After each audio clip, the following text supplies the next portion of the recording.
back, and thanks for staying with us. You're still watching Rapid Done, of course, right here on Rapid Television, and my name is Victor. Okay. My name is Martha Alu. Welcome back, and it's good to have you here with us in spirit. Right now, it is time for the big conversation, and let's begin the conversation. In a major development for the Nigerian police force, President Bola Ahmed Tinubu has appointed Tunji Disu as the acting Inspector General of Police following the resignation of Kayode Egbetokun. Well, at the decoration ceremony, President Tinubu said that, and I quote, "I made this decision for you to assume this responsibility. I know your record. I saw the dedication you exhibited while you were in Lagos when I was governor." And he went on to say, "Lead firmly but fairly. Demand professionalism at every level and ensure that the safety of lives and property remains our highest priority."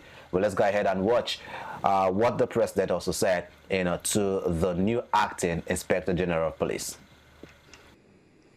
The acting IGP, Tunji Disu, your declaration today is not simply a conferment of rank, but a solemn charge to serve Nigeria with courage, integrity, and unwavering commitment to the Constitution. I took this decision for you to assume this responsibility because I know your record.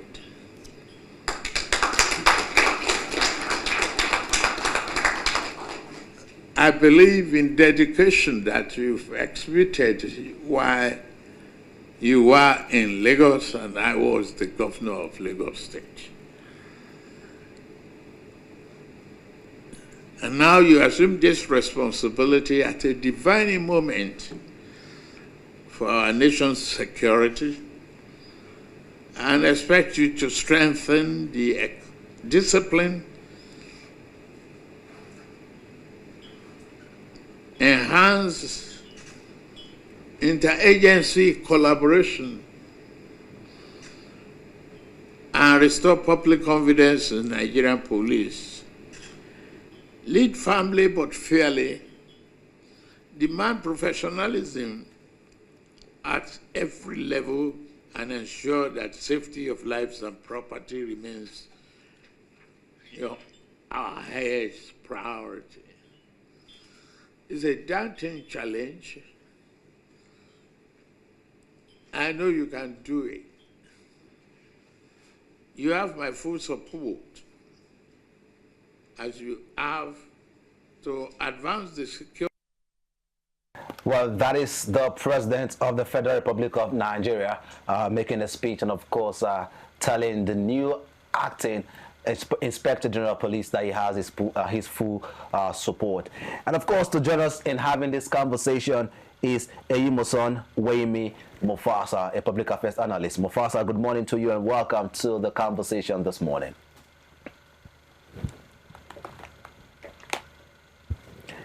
Hello, Mufasa, can you hear me? All right. Please, could you unmute your microphone so we could hear it clearly as well?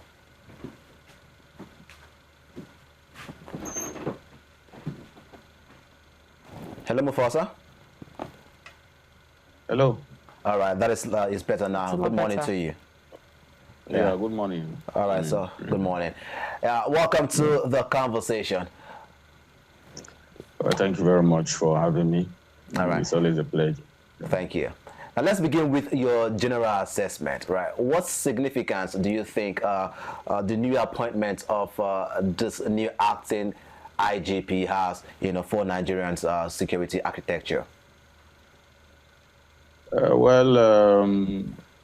think it's a normal thing. The only thing is that we just have a change in pattern. The only what we can rely on is just high expectations and hope. There will certainly be a replacement. I don't want to sound like somebody who is pessimistic, but then again, Of course, if you could observe my body language, I'm just trying to Hello, Mufasa. be mindful of things. Hello, can you hear me? All right, it's a lot better now. Yeah, go on, please. Yeah. I said I don't want to sound too pessimistic. I also don't want to sound too optimistic. Like I've said before, that it's just a change in the baton. We still have the same Nigerian police force, and of course, like they always say that nature abhors vacuum. So it's just a routine exercise. Okay, if one IGP goes, another one would come. We are just expecting and hopeful that we'll see a different, police institution. And I don't want to dwell so much on the individual. I want to, dwell on the institution. So, like what most Nigerians would always say is, we'll invest in hope. Hope, that's what we'll invest in. Not until we start seeing the needed change. We'll just keep being skeptical about, this routine change, in the hierarchy of the police force. All right. All right, Mufasa, thank you very much for that. It's also worthy to note that Kayode Egbetokun was decorated in June 2023, and he was the 22nd Inspector General of Police, and we have seen a number of them, which means there were 21 before him. Now, I want to ask, following your experience in the security scene, what trends do you see in the past IGP leadership?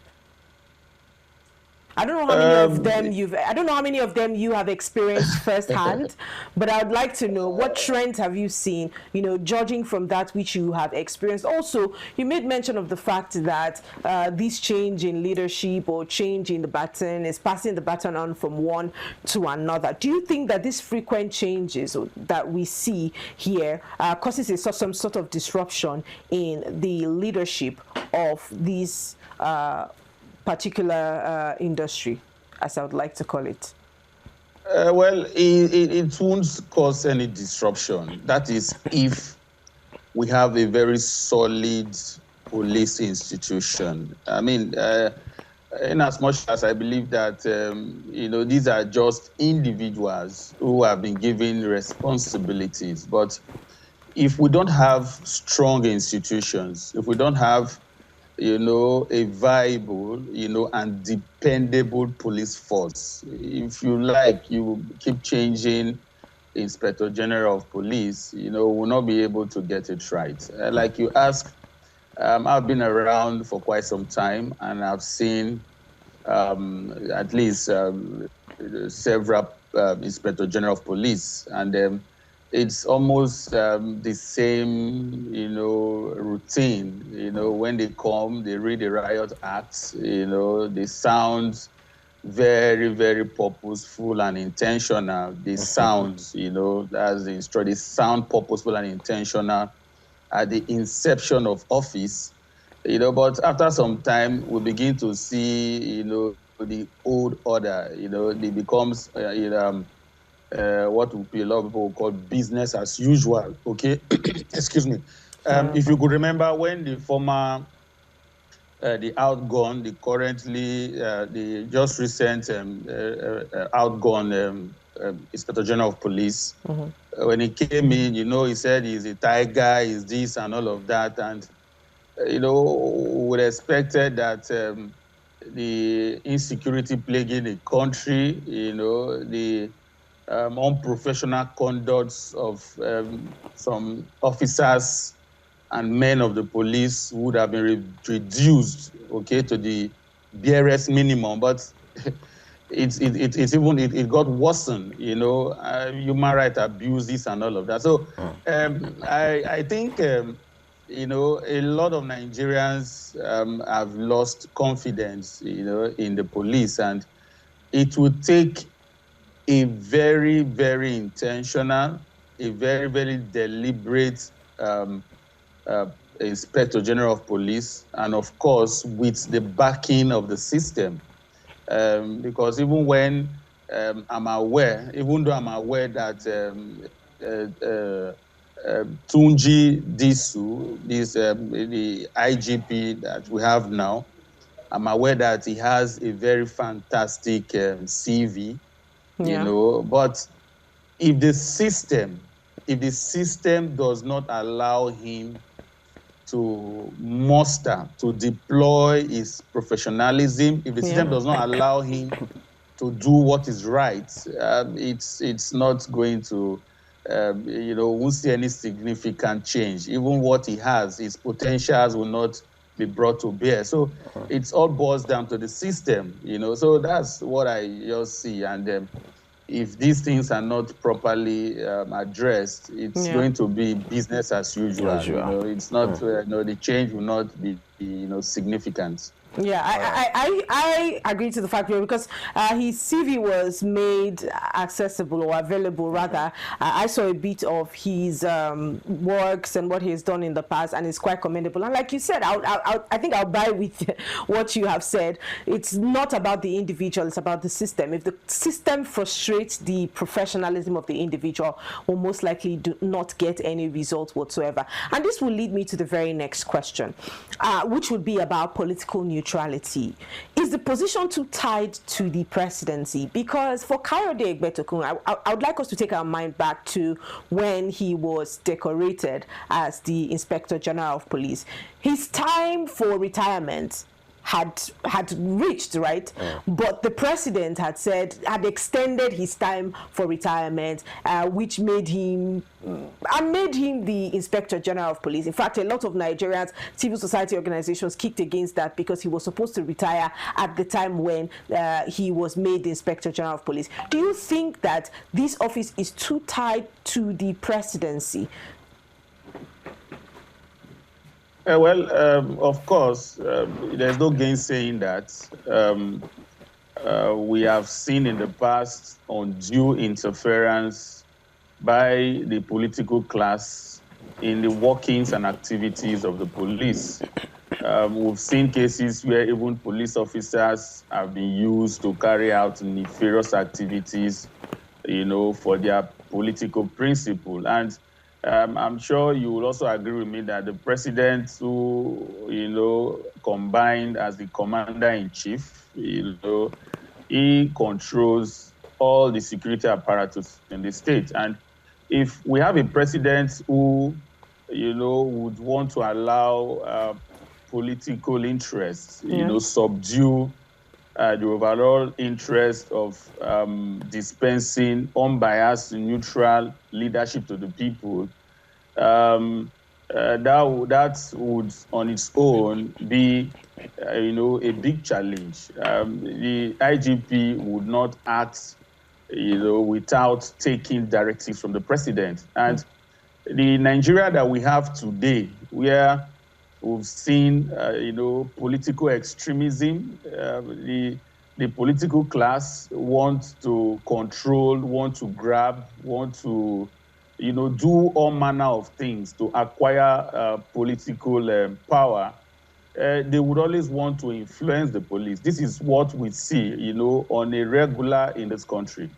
That's why I said initially in my initial deposition that even if this current acting Inspector General of Police, even though he has the requisite, you know, credentials, experience, and capacity to deliver, if the system does not grant him the needed support, if the system does not allow that, you know, professionalism to be brought to bear, it will not get much significant results. I don't want to begin to mention instances where the police have been used, you know, against perceived political opponents. And this is the Nigerian police we are talking about. And you and I also know how powerful the president is. The Inspector General of Police cannot act, you know, contrary to the directives of the president, even if such directives is anti-people, even if such directives is against, you know, the interest or the principle of his office, you know. you are also aware, and of course Nigerians will also agree with me, that the popular saying that he who hires equally has the authority to fire. You know, you just mentioned the outgone Inspector General of Police, how there was this controversy about his Appointment. what they call it, retirement age issue. You know, the whole drama between himself and the popular human rights activist Omoyole Sowore, how he was, you know, called out most times, you know, to come and account for his continuous stay in office. And going by the ethos, going by the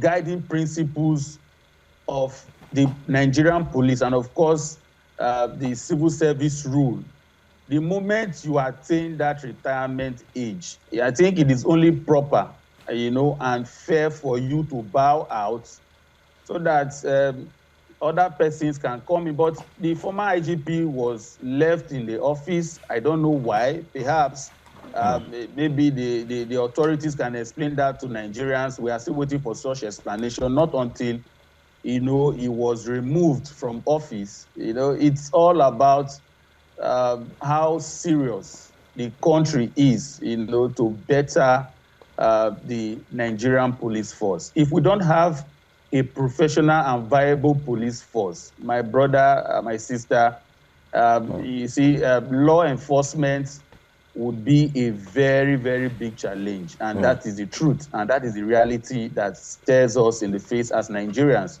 As we speak, law enforcement is a big challenge to all and sundry. So we need to get it right. The Inspector General of Police, he should be allowed to function professionally without undue interference and hindrance, you know, from the political class. Okay. If we continue to see that, if we continue to have that, Nigerians will continue to lose confidence. Nigeria will continue to have negative impression and perception about the police. All right. If you notice, according to reports as well, every year Nigeria records over 33,000 reported violent cases. And very recently, whilst the president was making a speech and decorating the new acting IGP, he said that he knows his antecedents and, of course, trust in the things that he has done in the past, especially because he also served while the president was governor of Lagos State as at the time. However, the new acting IGP has also been mandated, you know, to enforce professionalism across the Nigerian police force, which has over 370,000 officers, many of whom actually face challenges such as inadequate training, delayed salaries, and poor equipment. Now, in practical terms, you know, how feasible is it for a new IGP to instill discipline and professionalism even quickly? Do recall, even the new IGP has he has started talking tough. He has come out to say that the time or the era of lawless police officers are over. But how feasible do you think it is for him to immediately begin to instill professionalism with all of the challenges that are also, you know, are before him? You see, this whole reading of riot acts, I think we've had a lot of that. You know, it's not new. It's coming to me personally like a broken record. Any Inspector General of Police that assumes office, that has always been the mantra. Oh, we are going to do this. A new sheriff is in town. We're going to instill discipline. We're going to do this and that, and all of that is the usual, you know, narrative. And then for me, like I've said before, a lot needs to be done in the police institution. Now, even if let us even assume that, you know, this particular acting Inspector General of Police, you know, want to work, are we considered the welfare of the ordinary police officers, you know, that resides in the various divisions, in our villages, in our towns, in the rural areas, and all of that? Have you walked into a police station of recent? Have you seen the level of, you know, backwardness? Have you seen how the average police station is run? When the welfare of the police is not properly addressed, how do you not tackle the issue of, indiscipline, the issue of police officers mounting roadblocks and collecting roadjar on the road? Are you aware that these police officers are the ones that maintain and fuel their vehicles? Are you aware that even in the various police stations, at least most police stations that I've been to, when you go there, it's only when the DPO is around that you see them put on generator. That is even if, there is a generator in that particular station. Just recently, I went to a particular police station, area command for that matter, and when I got there, my brother, my sister, my Nigerians, I think what I saw could best be described as, glorified poetry. Wow. Where people are meant to sit on the bench and all of that. So these are some of the things. And I was told in confidence by, a police officer that was in duty, or that was on duty rather, that even the generator that was on, more or less like I pass my neighbor generator, like they popularly call it, they are the ones that buy fuel to maintain that generator. A police station that does not have a computer, no CCTV camera, and these are some of the things that we need to critically look at, because you cannot begin to speak as a senior officer in the police, because you have a furnished, air-conditioned office somewhere in Abuja, and you are saying that, oh, you must, discipline must be upheld and all of that, whereas the realities on the ground, is a complete far cry. It speaks otherwise. So I am using this opportunity, to appeal, if it's through this new acting Inspector General of Police or the police authority, that their officers and men, they are living in a state of abject neglect, because if a man is hungry, if a man is not properly taken care of, and you expect that man to give you his best, you'll be in for a long thing. That man becomes vulnerable. That man becomes easily manipulated and, impressionable, so that when they start acting in that unprofessional way that Nigerians are complaining about, you have no other option than to want to, sympathize with them. So the new Inspector General of Police should see how some of these issues can be addressed. It's not just coming out to read the Riot Act. It's not just coming out to say, oh, we don't want police officers to collect roadjar on the road. We don't want police officers to collect money for bail, because they say bail is free. So when you now go down to those police stations and you see them on the road, it's a different ballgame. So the police authority, the Inspector General of Police, should see to it that some of these issues are sufficiently addressed, so that we don't begin to, move around in circles. It now becomes a case of motion without movement. Right. Whereas you take 2 steps forward and you take 20 steps backward. So these are the issues. These are the real issues. Police authorities should move away from the mere rhetoric of reading the Riot Act, of coming to say, oh, we want this, we want that, these police officers and men should do this and that. The necessary things for the police to function effectively should be put in place. That is the only way that we can get positive results in making our police, an institution that we can be proud of as Nigerians. More effective as well. Of course, whilst you were talking, to an extent, you just mentioned public confidence as it were, because if you look at it, the effectiveness or this perception of Nigerians when it comes to the effective delivery of the Nigerian police force, is very low. Many Nigerians do not have that confidence anymore on the Nigerian police force. What do you think, or what are some of the steps that this acting IGP could take to restore the public confidence on the Nigerian police force? Well, I think first thing first is public sensitization. The police need to win back the hearts of Nigerians. I must tell you that in fact, most Nigerians, they've lost confidence in the police. Most Nigerians don't trust the police. So I think the first thing first is sensitization, public enlightenment. The police need to show that now that a new IGP has been appointed, that this particular IGP is going to bring a different style of policing, where the police would not just be your friend just by saying it by mouth. The police should be your friend in practice. The police should not be seen as a money or a revenue generating agency, of government. Of course, I know that the money they collect don't go to government coffers, but what we see on the street, what we see on the road, suggests, otherwise. So for me, there's a lot of work. The task is enormous for this IGP, and I also hope that the system would allow him to deploy, his professionalism and his capacity. If the system does not allow him to function, effectively, we will not be seeing much difference, in the police. Like I've said before, it's not enough. It's not enough to talk. We've had lots of talk. What we want to see,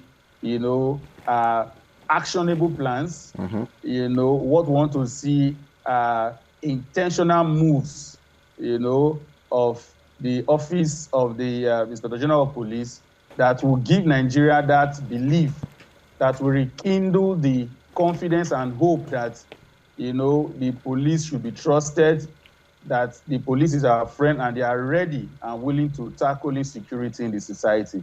Unless that is done, the trust and confidence level will still be low, and it will take time for it to, come up to a level where we can say, okay, yes, the people are beginning to have trust in the police. That is the only thing that we are expecting this IGP to do.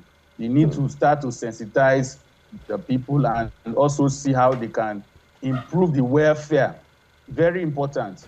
Improve the welfare of the regular policeman we see, in our local villages, in our local police stations, on the streets, so that they don't become vulnerable, so that they don't become impressionable, so that they don't become easily manipulated by the high and mighty in the society. If you don't treat the policeman well, if you don't give them what they want as welfare, my brother, I'm not sure we'll be able to even, make any significant change as a country and as a society. All right, Mr. Mufasa, now you spoke about making them vulnerable, and the welfare is one part of it. Secondly, would be the retirement inspired by this promotion of this former AIG to his classmates, because I understand, based on the operational policies of the force, once he's been promoted, his mates will be retired. Is that correct?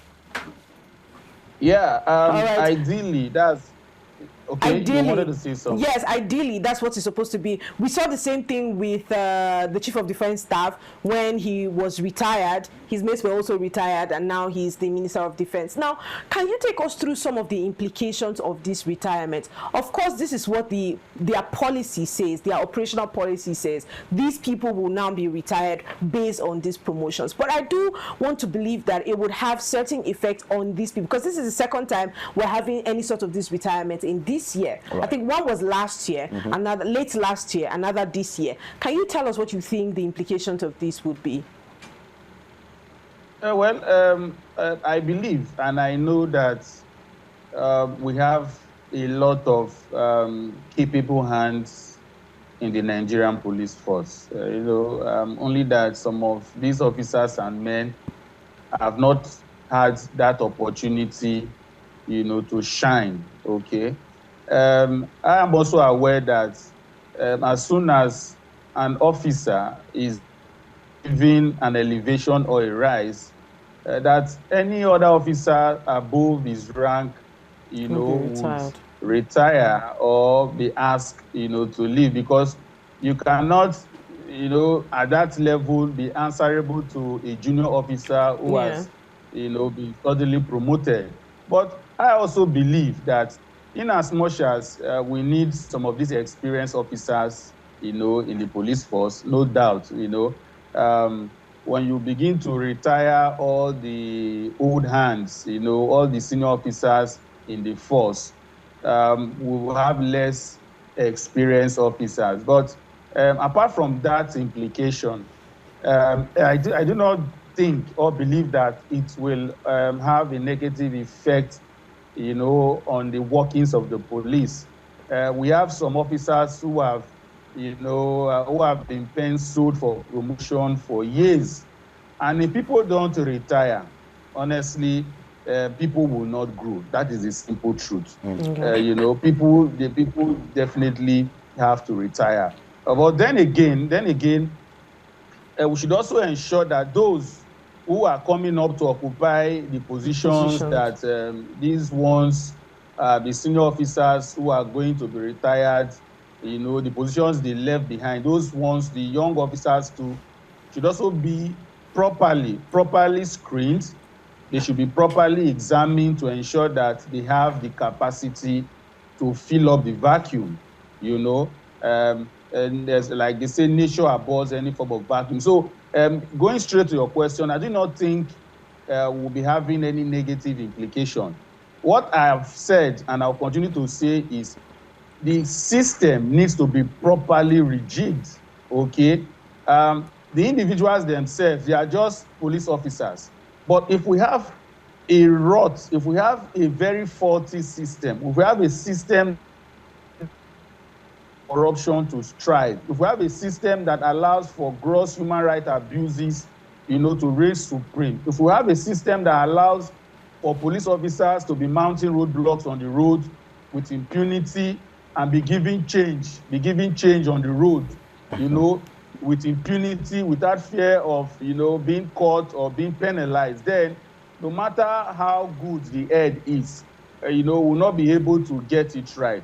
But if we look at a way to see how we can rejig the system, if we look at a way to see how we can instill discipline by ensuring that what is needed by these police officers are given to them, a system where a policeman does not need to be the one to buy petrol in a patrol vehicle. A system where a policeman should not be the one to even sew uniforms for himself. A system where the policeman does not be the one that should go and be buying fan and shares in a police station. Whereas we know that so much has been budgeted for the maintenance of police and the institution. We don't know where these monies are going to. So if we don't look at some of these critical issues, it doesn't matter the person that occupies the office of Inspector General of Police will not be able to, to be proud of our police institution. So these are some of the things that the police authority needs to look at. Very importantly, the welfare of the average policeman on the road. Life after retirement, life in service. If we don't attend to these issues, it's not, the growth, the progress rates will be very, very, very slow. That is even if we'll be having progress. But like I've said, this new appointed acting Inspector General of Police, somebody who has a very fantastic CV, and I hope that he can muster the courage to tell the president that these are the things that I will need to be able to function effectively. You know what they say, that potentials without the essentials is inconsequential. So we need to look at things holistically. That's the only way that we can make the society a better place for everybody. Anyway, the president has pledged his support because he said full support. He said he gave him the go-ahead rather to institute change within that sector in whichever way possible. Wow. So we are hoping that the president, through his comments during the decoration ceremony, would follow through with his ability to support the new acting Inspector General of Police to carry out his responsibilities effectively. But before we even went on with this conversation, I believe that some of the foundations or some of the ground rules, foundations that we're supposed to set, we had jumped over. Because when we say that an IGP is successful, what are the metrics we can use to say this person was actually a successful IG of police? Because it is beyond transitions, right? If we are able to access whether or not this person who occupied this position before now successfully carried out his responsibility, it will guide us through who occupies the office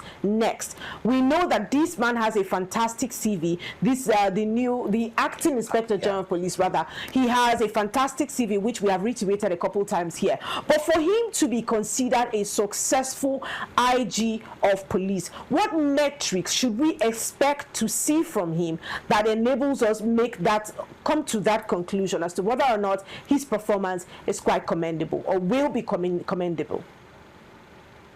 You see, the only way you can measure competence is through performance. And how do you measure performance is results, okay? Currently, it's not news. There's no gainsaying that the entire country is plagued with insecurity. It's not about what is happening in the north. Just recently, the Nigerians were killed in their numbers. Innocent Nigerians were killed in their numbers in Kwara, in Zamfara, in Borno. You can mention them, abductions and all of that. And, you know, it is the responsibility of the police to ensure internal security. Now, how do you measure the performance of the past Inspector General of Police? As the insecurities, kidnapping, and killings, has it stopped? The answer is no. Has it been reduced? The answer for me is still a no. So I think, in all honesty and fairness, Kayode Egbetokun, the former General of Police, had actually not done well. A lot of changes that Nigerians were expecting during his time in office did not come to be. So if we should go by that, I'm sure you will understand the score that Nigeria will give to him. He knows by himself that he has not done well. I think that is, properly said about that. I don't want to begin to say much. They say what you have in your hands, you don't need a mirror, to look at it. But yes, you don't need a mirror to look at what you have in your hands. His performance is out there in public. You can go to the streets of Nigerians and sample opinion. Even the recent scandal that borders on how monies was transferred into certain accounts. I don't want to go into that. You guys are journalists, you know this story. So if the man was still allowed to remain in office, in the face of all the scandals and all of that, I think it will be a recipe for disaster. But going forward, you made mention of the assurance given by the president that this and that and all of that. I really do not take the promises of politicians seriously, because whether we agree or not, the president is a politician, and there are several promises that he has made to Nigerians that we are yet to see, being fulfilled. Albeit this is a security matter. We're talking about internal security. So if he has said that he's going to, give all the needed support to Tunji Disu, that's his name, right. Then let us, be, well, I don't want to even sound like somebody that is too confident of the promises given by these people, because I have been around for a very long time, and I know that it is not different from what we've had in the past. We will just invest in hope and believe that around we are going to be different ball game, especially if you want to add it to the caliber of the person of the, the current acting inspector of police. has been commissioner of police in Rivers State, in Abuja. He has headed several police formations in the country, and he has performed optimally well in those capacity that has been given to him. But like I've said before, you can only be as good as the system that you are existing in. Now, he has not been, he has not been Inspector General of Police before. This is the first time he will be occupying that office. You know, it's going to be a different ball game. So we all expect that, like the president has said, that we are not going to see the regular and usual undue interference of politicians in the affairs of the police. The police should be allowed to do their work and do it professionally. That is only when we can get the best out of some of these officers in the police force. All right. Thank you so much, Mufasa, for your time with us this morning. We do appreciate you. Thank you so much.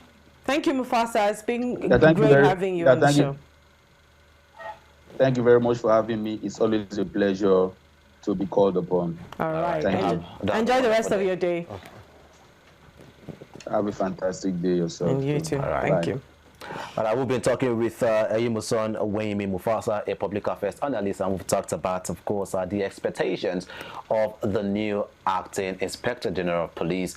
And the recall that the president did give his full support to the acting Inspector General of Police, and he has said, well, he has charged him, to be professional in his dealings, and also instructed him to pay attention to the lives and properties of the citizens of our great nation, Nigeria. One of the things that our guest constantly said was that the IGP has got to be given that leverage and the leeway to do what he needs to do, and the institution is something that we should all hold accountable to. But of course, there are many questions in our hearts, and some we did ask our analysts who also shared his 2 cents on the matter. How can Nigerians actually rebuild their trust in the Nigerian police force, seeing all of the things that we see many times, both on the street and in the various police buildings here in the country, Nigeria. But of course, wrapping up on the conversation, we do hope that the acting Inspector General of Police can do his bit to ensuring that the insecurity that we face in our great nation, Nigeria, can be reduced to its barest minimum, if not completely eradicated. Well, if the force is under public criticism, a new IG can either restore internal pride or deepen skepticism, the skepticism of the people. The only thing that would help in matters like this would be the performance of the new or the acting inspector. I keep calling him new, the acting Inspector General of Police. We're hoping that he's allowed to keep up with his responsibilities, because as a matter of fact, no matter how many IGs we have, we can change them time and again. If we do not allow them carry out their responsibilities effectively, we'll just be moving around in circles and not actually solving any problem, just changing titles or changing people that bear certain titles without actually addressing the situation. We're hoping that following his CV, which I believe should be very big on track records, I've said it here a couple times, if a person has a track record of excellence and they're given the opportunity to serve, we should be able to see them exemplify what their track record speaks of them. Otherwise, they have no business occupying the office. And I'm excited that for once we see someone that has quite a commendable CV, especially in the area he's supposed to function in. We're hoping that that will translate to active work and to salvaging the security situation which we experience in Nigeria. And of course, we'd love to hear your thoughts. What do you think about this new appointment? I mean, the acting Inspector General of Police. And of course, you can get to share your thoughts on our social media pages across our platforms at Rapid TV, and don't forget you can get to rewatch all our episodes on our YouTube platform, which is at Official Rapid TV. And wherever you are in the world, not to worry, you can always watch us live using our website www.arabianradiotv.com. And this is how we end the conversation today. My name is Victor RK. And my name is Martha Alu. We'll see you tomorrow. And then it's Friday. We'll see you tomorrow. See you tomorrow.